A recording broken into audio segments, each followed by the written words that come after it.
دین آیت اللہ محمد تقی بہجت کے پاس آ کر سوال کرتے ہیں، پوچھتے ہیں، کہتے ہیں کہ آغا مجھے ایک استخارہ نکالنا ہے، استخارے کی زحمت ہے۔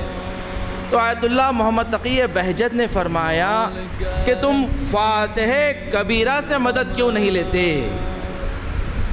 کہ فاتح کبیرہ سے مدد لو۔ تو انہوں نے سوال کیا کہ یہ فاتح کبیرہ کیا ہے؟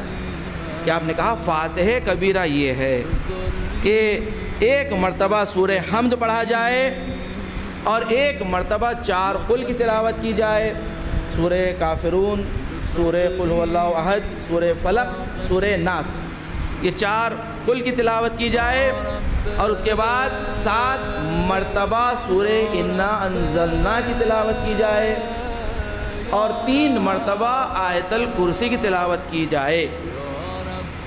اور اس کے بعد فرمایا کہ اگر کوئی شخص یہ فاتح کبیرہ اگر کسی مردے پر یہ فاتح کبیرہ پڑھ کر اس کا ثواب اسے ہدیہ کر دیں تو اس مرنے والے سے عذاب ختم ہو جاتا ہے، اور اگر کسی قبر پر جا کر پڑھے تو اللہ اسے جنت میں درجے عطا کرتا ہے۔ صلوات پڑھے محمد والے۔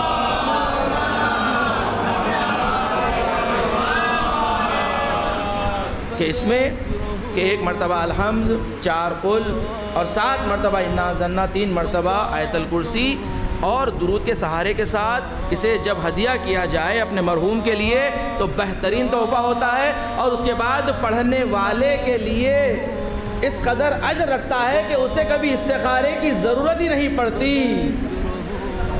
یہ آپ نے اس کا اثر بتایا آیت اللہ محمد تقی بہجت نے۔ تو انہوں نے کہا کہ جیسے ہی آقا نے کہا میں فوری اپنے ماں باپ کی قبر پر گیا اور جا کر میں نے فاتح کبیرہ ان کی قبر پر پڑھا اور پڑھ کر واپس آ گیا۔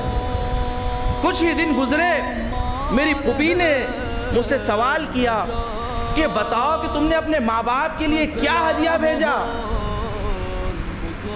تو میں تعجب ہو کر سوال کرنے لگا کہ آپ کیا کہنا چاہتی ہیں؟ کہا بتاؤ کہ تم نے اپنے ماں باپ کے لیے کیا ہدیہ بھیجا؟